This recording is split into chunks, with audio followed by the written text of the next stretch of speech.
Good evening student, कैसे हो आप लोग। उम्मीद करता हूँ आप सब अच्छे होंगे। Welcome to our YouTube channel nursing वाला। नर्सिंग के इस डिजिटल प्लेटफॉर्म पर आपका हार्दिक स्वागत है। आज हम लेके आए आपके लिए एक और धमाकेदार सेशन कम्युनिकेबल डिजीज, जिसके बारे में अपन ने चिकन पॉक्स और मीजल्स के बारे में पिछली क्लास में डिस्कस किया था। आज अपन डिस्कस करेंगे अबाउट पर्टुसिस।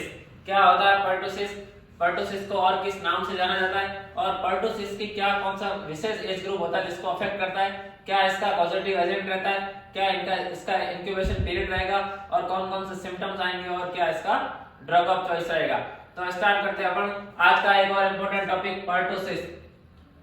तो दोस्तों पर्टुसिस को दो और नाम से जाना जाता है। क्या क्या दो नाम है इसके। One of whooping cough, also known as whooping कफ।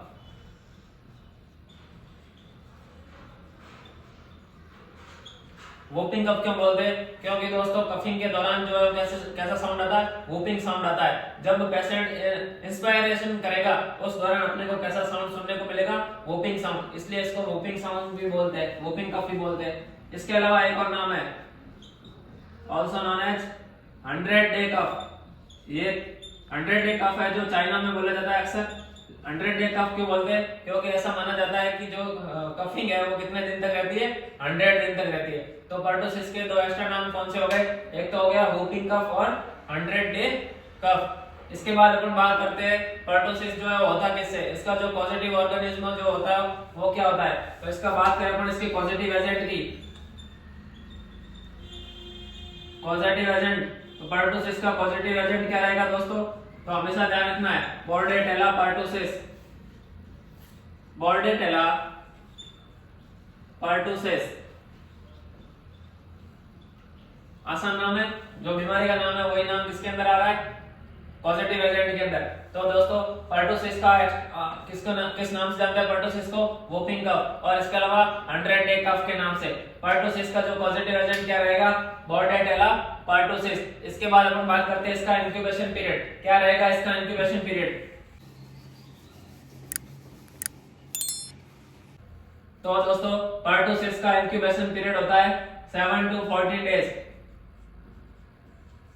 कई बार एग्जाम के अंदर पूछा जाता है आपको सभी जो डिजीज है कम्युनिकेबल उन सबका जो क्या करना है, इंक्यूबेशन पीरियड याद रखना है, और इसके पॉजिटिव एजेंट है उनको भी ध्यान रखोगे।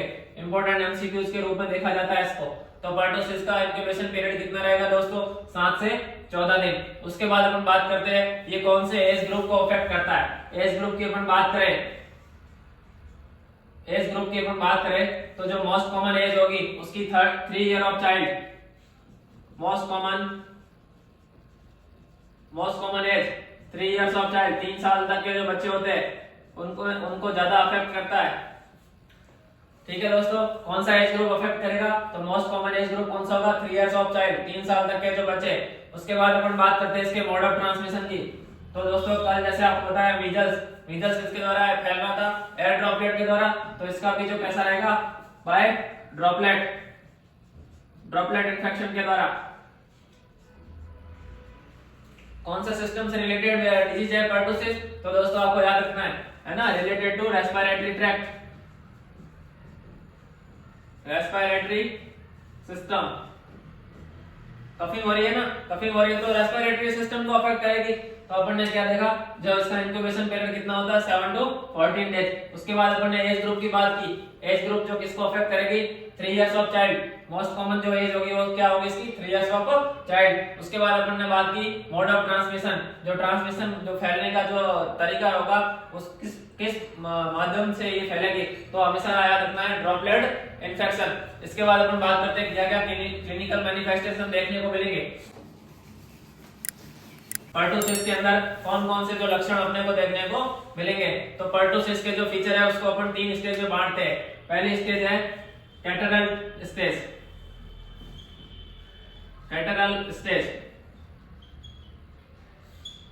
ये स्टार्टिंग के जो 1 से 2 वीक का जो पीरियड होता है वो स्टेज जो होती है वो कौन सी होती है, कैटरल स्टेज। इसके अंदर दोस्तों कौन कौन से लक्षण देखने को मिलेंगे, तो अपने को फीवर देखने को मिलेगा, कोराइजा देखने को मिलेगा। कोराइजा क्या होता है, कल मैंने आपको बताया था, inflammation of mucous membrane. Coryza किसको बोलेंगे, इन्फ्लेमेशन ऑफ कल भी बताया था, कल की क्लास में अपन ने इसके बारे में डिस्कस किया था। इन्फ्लामेशन ऑफ म्यूकस मेम्ब्रेन, कहाँ की? नेजल कैविटी,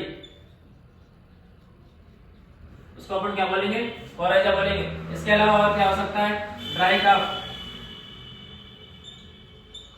ड्राई कफ होगा। इसके अलावा रनिंग नोज या राइनोरिया बोल सकते हैं अपन, नाक बहेगा। और स्नीजिंग। पर्टुसिस के क्लिनिकल मैनिफेस्टेशन को अपन ने कितनी स्टेज में बांटा? 3 स्टेज के अंदर। पहली स्टेज कौन सी? Catarrhal stage. कितना टाइम इसका जो ड्यूरेशन होगा? 1 to 2 वीक। क्या क्या इसके अंदर जो अपने को फीचर देखने को मिलेंगे?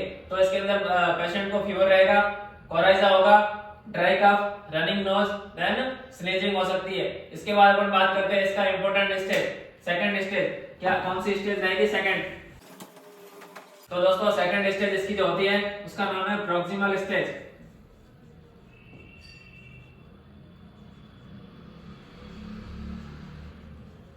Proximal stage.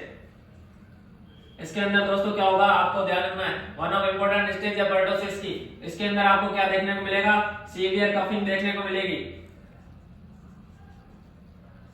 सेकंड स्टेज के अंदर क्या होगा? Severe coughing. इसके अलावा क्या होगा? Whooping sound.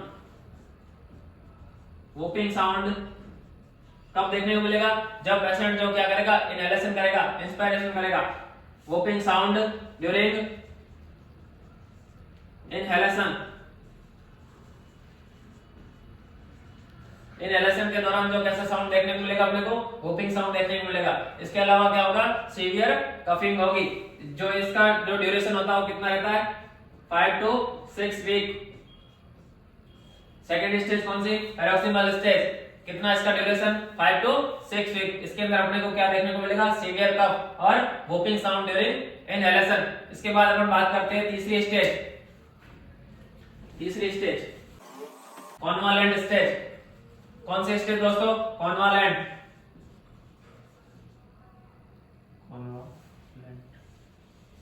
कॉन्वालेंट स्टेज। इसके अंदर दोस्तों क्या होगा? जो पेशेंट के अंदर अपने को सिम्टम्स देखने को मिल रहे हैं उससे पेशेंट जो क्या करेगा? रिकवरी करेगा। तो इसके अंदर क्या होगा? Recovery from symptoms.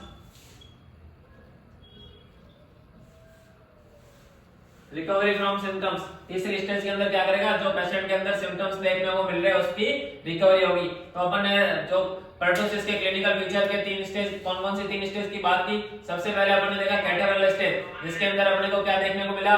Fever, coryza, dry cough, sneezing और रनिंग नोज या राइनोरिया देखने को मिला।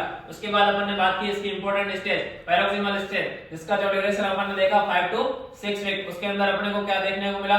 सीवियर टाइप की कफिंग और उसके साथ में क्या देखने को मिलेगा? Whooping sound during inhalation. उसके बाद जो थर्ड स्टेज है कॉन्वालेंट स्टेज, इसके अंदर क्या होगा? जो पेशेंट के अंदर जो साइन एंड सिम्टम दिख रहे हैं उसका क्या होगी? रिकवरी होगी। पेशेंट ठीक होने लगेगा धीरे धीरे। उसके बाद दोस्तों अपन बात करते हैं जो इसके ट्रीटमेंट की बात करते हैं। जो पर्टुसिस के दौरान अपन क्या इसको ट्रीटमेंट देंगे, क्या इसकी ड्रग ऑफ चॉइस रहेगी? तो दोस्तों हमेशा याद रखना है पर्टुसिस की ड्रग ऑफ चॉइस एरिथ्रोमाइसिन। क्या नाम रहेगा? एरिथ्रोमाइसिन।